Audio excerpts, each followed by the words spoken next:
सनातनी धर्म में शास्त्र यह कहते हैं कि आत्मा एक शरीर को धारण करती है और फिर जन्म मरण का चक्र अनवरत ही चलता रहता है।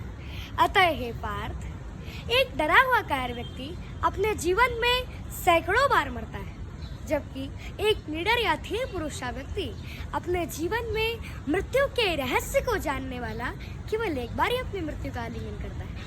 जैसे कि भूतपूर्व प्रधानमंत्री श्री अटल बिहारी वाजपेयी जी ने अपनी काव्य संग्रह मेरी 51 कविताओं में यह स्पष्ट रूप से लिखा है कि हे ईश्वर, मुझे इतनी शक्ति देना कि मैं अंतिम दस्तक पर मैं स्वयं उठकर कपाट खोलूं और अपने मृत्यु का आलिंगन करूं।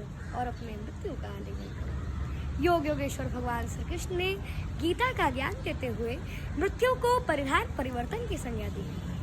जैसे कि हम प्रतिदिन स्नान करके नए वस्त्र पहनकर प्रसन्न होते हैं, वैसे ही इस जीवात्मा के पूर्व कर्मों के आधार पर मिलने वाले नए शरीर व साधन की प्राप्ति के लिए हमें शोक नहीं करना चाहिए, अपितु नए साधन की प्राप्ति के लिए हमें प्रसन्न होना चाहिए।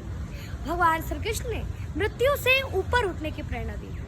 जैसा कि अथर्ववेद में ताम मृत्युम दयता मां प्रमेष्ठा, मतलब कि मृत्यु तेरी रक्षा करे और तू समय से पहले न मरे।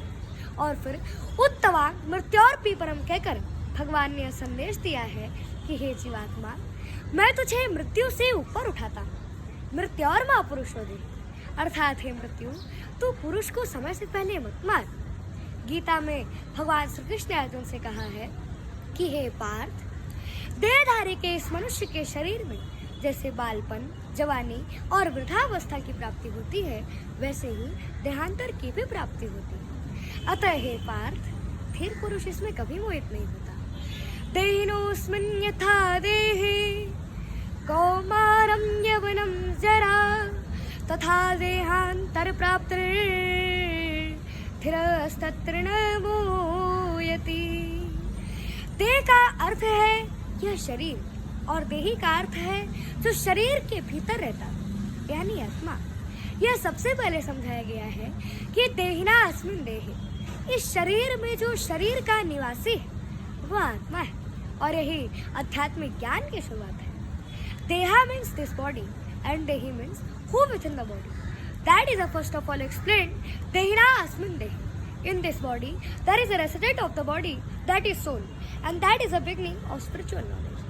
फिर भगवान श्री कृष्ण अर्जुन से कहते हैं कि हे पार्थ, वाशांश जीर्णा नियथा विहाय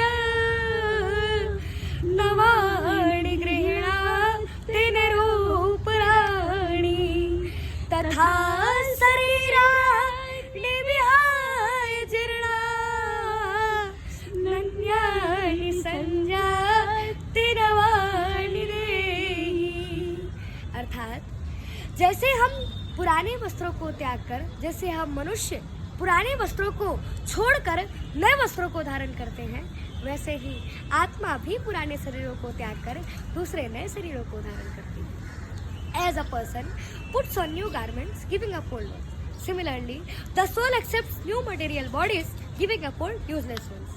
न जायते म्रियते वा कदाचित् नायं भूत्वा भविता न भूयः अजो नित्यं शाश्वतं पुराणो न हन्यते हन्यमाने शरीरे।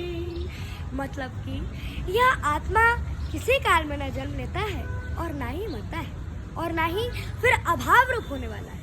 मतलब कि आत्मा एक अजन्मा, नित्य, शाश्वत और पुरातन है। मतलब कि शरीर के नाश होने पर भी इसका नाश नहीं होता।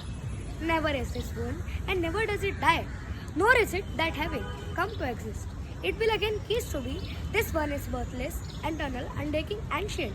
It is not killed when the body is killed. और जिस प्रकार से श्रीमद् भागवत के श्रवण मात्र से ही राजा परीक्षित को मोक्ष की प्राप्ति हुई थी, उसी प्रकार से हम मनुष्यों और जीवात्माओं को भी श्रीमद् भागवत के श्रवण मात्र से ही मोक्ष की प्राप्ति होती है। जय जय श्री कृष्णा। राधे राधे।